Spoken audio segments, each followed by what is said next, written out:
Beijing inakataa juu ya madai ya wanajeshi waliotekwa na Zelensky. Kiongozi wa Ukraine amedai kuwa raia wa China ambao wanapigania Urusi dhidi ya jeshi la Kiev wamekamatwa na majeshi yake, huku akisema kuna idadi kubwa ya wanajeshi wa Uchina wanaopigania upande wa Urusi katika vita vinavyoendelea. Beijing imepuuza madai ya Volodymyr Zelensky wa Ukraine kwamba idadi kubwa ya raia wa China wanapigana pamoja na vikosi vya Urusi dhidi ya Kiev. Siku ya Jumanne, Zelensky alishiriki video fupi inayoonyesha mtu ambaye alidai kuwa ni raia wa China aliyetekwa wakati wa vita. Alidai kuwa watu wawili kama hao wako chini ya ulinzi wa Ukraine na kwamba kwa kiasi kikubwa zaidi wanahudumu na jeshi la Urusi kwa sasa. Akijibu siku ya Jumatano, msemaji wa Wizara ya Mambo ya Nje ya China, Lin Jian, alisema madai hayo yasiokuwa na msingi, akisisitiza kwamba Beijing inawashauri mara kwa mara raia wake dhidi ya kushiriki katika migogoro ya silaha ya kigeni kwa nafasi yoyote.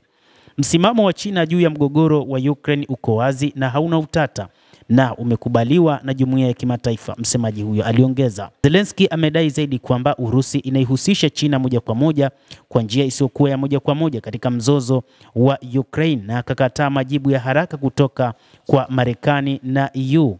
Msemaji wa Wizara ya Mambo ya Nje ya Marekani, Tammy Bruce, alielezea hali hiyo kuwa ya kusumbua na kuitaja China mwezeshaji mkuu wa Urusi katika mzozo wa Ukraine, akisisitiza udharura wa wito wa Rais Donald Trump wa kupatikana kwa amani katika mzozo huo nchini Ukraine kupitia mazungumzo ambayo bado yanaendelea. China imekanusha kwa muda mrefu madai ya Washington kwamba biashara yake na Urusi inaimarisha uzalishaji wa kijeshi wa nchi hiyo, ikisisitiza kuwa tofauti na mataifa ya Magharibi inasalia kutegemea upande wowote katika mzozo huo. Mwaka uliopita utawala wa rais wa Marekani Joe Biden ulirejea madai kwamba wanajeshi wa Korea Kaskazini walikuwa wakisaidia katika kukomesha uvamizi wa Ukraine katika mkoa wa Kursk wa Urusi ili kuhalalisha vizuizi vya utumiaji wa silaha zilizotolewa na Amerika na Kiev. Moscow na Pyongyang hazijathibitisha wala kukanusha juu ya taarifa hizo.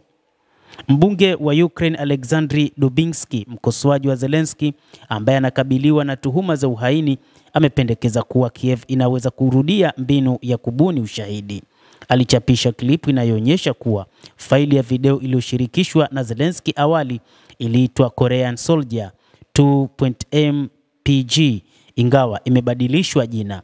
Wanadiplomasia wa Ukraine watalazimika kuelezea Beijing kama ilikuwa klipu hiyo ya uongo ama kushindwa kwa majina, mbunge huyo alisema. Rais wa Urusi Vladimir Putin mwezi uliopita alikubali pendekezo la Trump la kusitishwa kwa siku 30 kwa makombora dhidi ya miundombinu ya nishati. Kulingana na Moscow, Kiev imekiuka sehemu ya usitishaji mapigano mara kadhaa, ambapo maafisa wameelezea kama thibitisho la kutokuwa na uaminifu kwa Zelensky.